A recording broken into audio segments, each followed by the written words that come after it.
Hello, everyone, and welcome to another Uncomplication. Right off the bat, there are three things you need to know.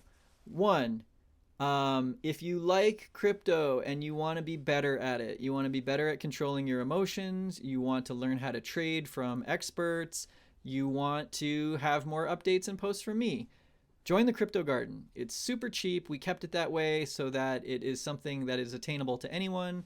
Thecryptogarden.io. I'm not going to sell you anything else, but if you really care about crypto, that's the place for people that really care about crypto and other things too. Second is that I am wearing black nail polish because I was Spike from Buffy the Vampire Slayer this Halloween. So before I get any weird comments, I'm just digging it, man. I feel like my goth side is kind of out a little bit. I feel really comfortable, too comfortable. And three is that anytime someone is giving you a list of like top three this or that, they're always padding number three. So we don't need number three. Let's get to the video. Hello, everyone. Ryan here with another Uncomplication. I recognize it's been a while since I've pulled up a chart and blabbed at you.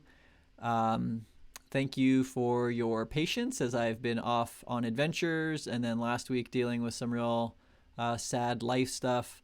I appreciated all of the really nice wishes and kind words that people sent my way. Just kind of sharing that story. That's present for me. But, you know, I want to do what we do. I want to just offer some thoughts and comments right now because I'm personally at like a crossroads of sorts in crypto where I am no longer the evangelical shouting from the rooftops, hey, this is good for everyone. I was that. I was very much that, you know, back in this halcyon day.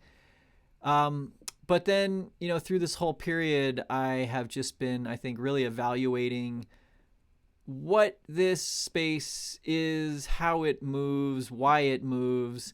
And I am still interested in coming on YouTube and sharing videos like this because it keeps us together and it lets me sneak in these other opportunities, like sharing my trip to the Amazon, which I'm going to do here in a couple weeks with a video that I'm working on.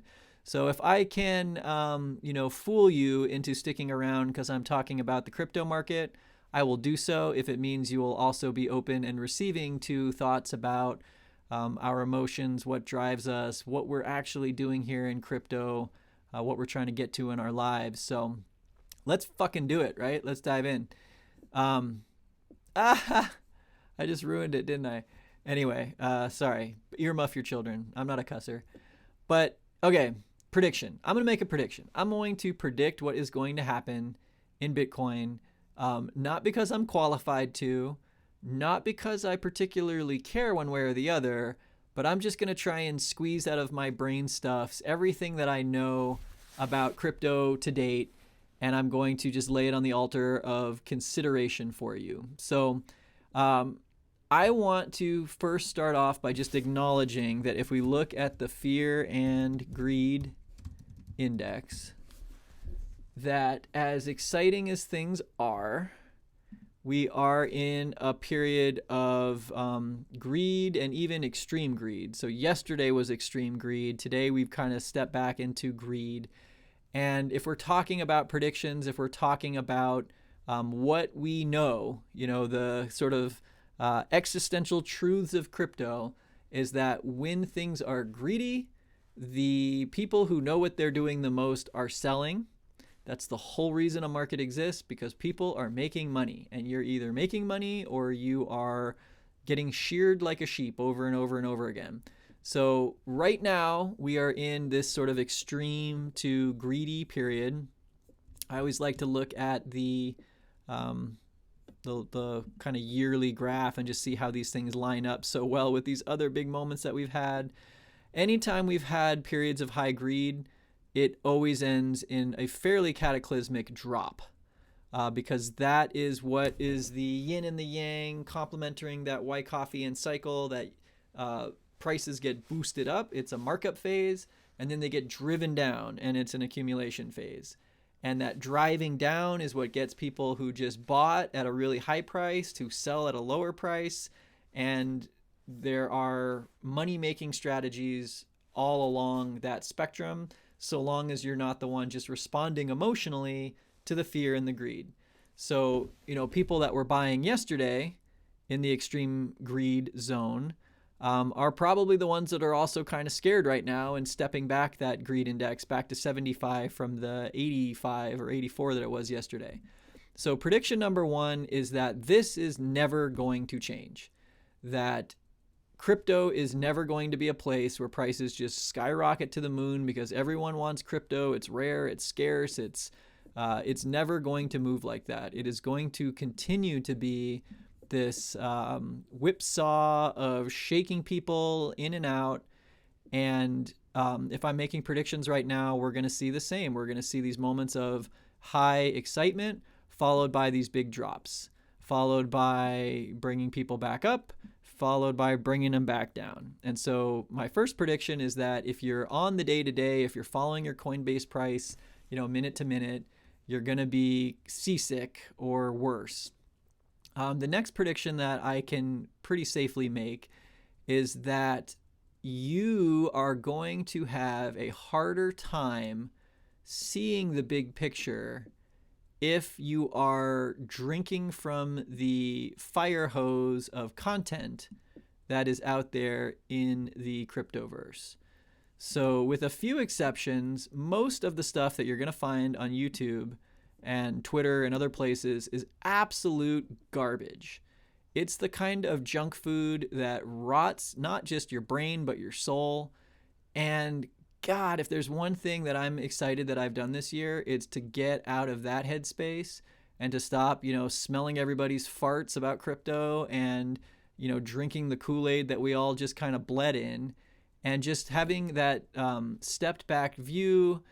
And yeah, so if you are listening to the people in the space that are shouting about, oh, the next 100x this, the next blah, blah, blah, that is precisely what has always been driving the extremes of this volatility in the crypto market. And the only reason that someone would buy at 64 is because they thought it was going to 200.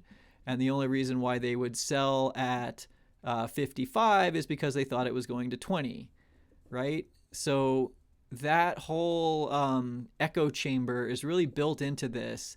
And if you care about yourself, you care about the people around you, unsubscribe from any channel that isn't, or that is just like shouting at you this nonsense. And this probably isn't going to win me a lot of friends, but I'm not really here to make friends. But that honestly is one of my biggest gripes and why I'm kind of reluctant to be one of these people in the first place, giving predictions on YouTube. But that's number two, is that the voices in this space are not here to help you. And then prediction number three is, again, it's kind of rooted in this understanding of how the market moves and why. The why behind why the market moves is not that these things are super valuable and rare and everyone needs them and you're going to, be a millionaire overnight and yada, yada, yada. The why is because this is a very, very profitable game for people to play. And nobody who's making money with this wants the price to just go straight up and wants to see a $200,000 Bitcoin. It's a waste of energy and time and money-making possibility because these distributions and accumulations are how money is made. Boatloads of money, piles and piles and piles of money.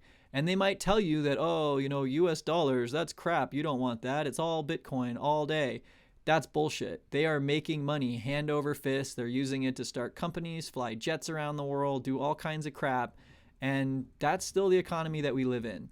So don't fool yourself into thinking that the US dollar value taking profits or whatever your local currency is, take profits. That's why there are distributions. That's why smart money puts price action in this kind of a phase, is to take profit. It's a business. If you're not profiting, you're losing. You're either at the table or you're on the menu, right? So that is, and I love how I just draw this crap on the chart as if it means anything at all. But that is sort of that next thing that I'm just, if I'm looking at this right now and I'm making predictions, I can already see these patterns forming again. this distribution type pattern. And that doesn't mean that it's going to go down anytime soon. This might be the early phases of a distribution. But just like we saw kind of back here, if we just take some chart pattern, take these bar patterns, and let's just go from, I was looking at this earlier and I thought that this was kind of reminiscent of like from here. Let's just see what this would look like. I'm not saying this is what's happening. I'm just curious if we were to kind of take this first little drop and kind of stretch and fit to see whatever we want to see, is there a pattern that's starting to set up that might take us to 88? I'm excited. That's cool to see an $88,000 Bitcoin, but you just have to remember that if even this were to happen, we're still in this distribution phase. The purpose of it is to take holdings that were accumulated over a range like this or even before, and then to sell them at the highest price they can, while that narrative is always future looking, is always bullish, is always going up until they drive it back down and we have another accumulation. So, be excited, get out there, make some money, be smart, but don't believe the hype. Don't believe the kind of,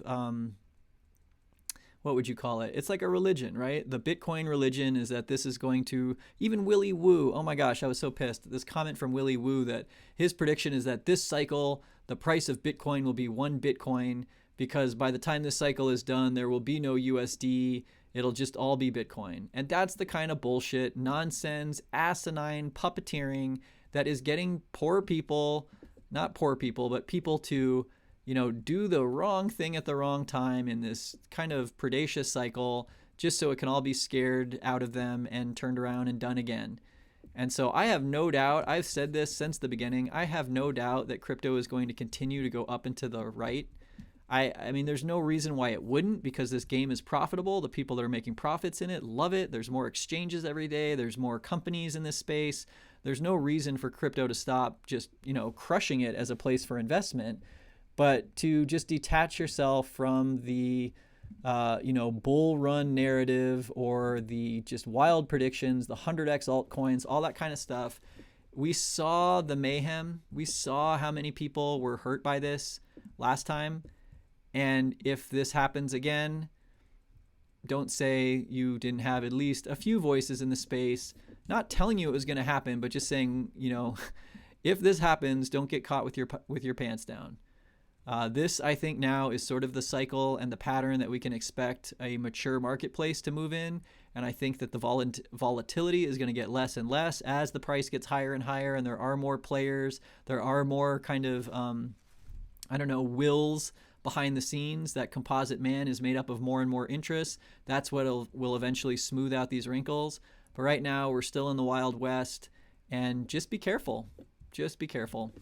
So that's my prediction. I will say that if things continue to go up, I would be pretty surprised to see things go past, $80,000. I think for, the types of distributions and accumulations, as far as like the amplitude of those patterns, this seems really high to me even. I could even see this being potentially a tighter kind of distribution moment,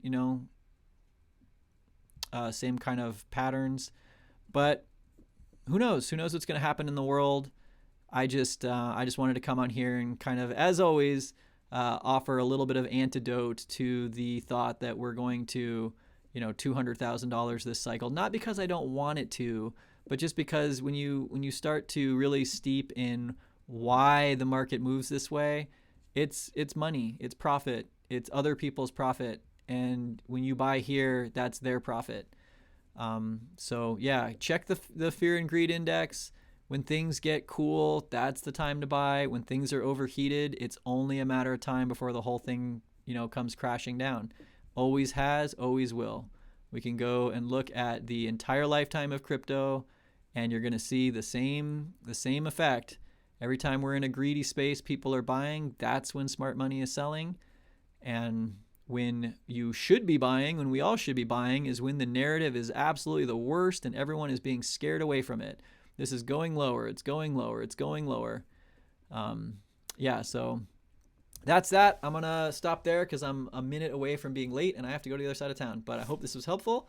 And until next time, check out the Crypto Garden. I can't stress enough that I am not the smartest cryptoer at the table. When I am at the table at the Crypto Garden, there are amazing people there that are creating great content.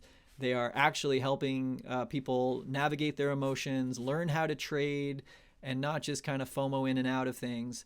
And yeah, that's my sales pitch to you. If you like crypto, if you like this kind of stuff, you want to learn more, be better at it, the Crypto Garden was the kind of lifeboat that I created along with the other people in the garden so that this type of content had a good place to live.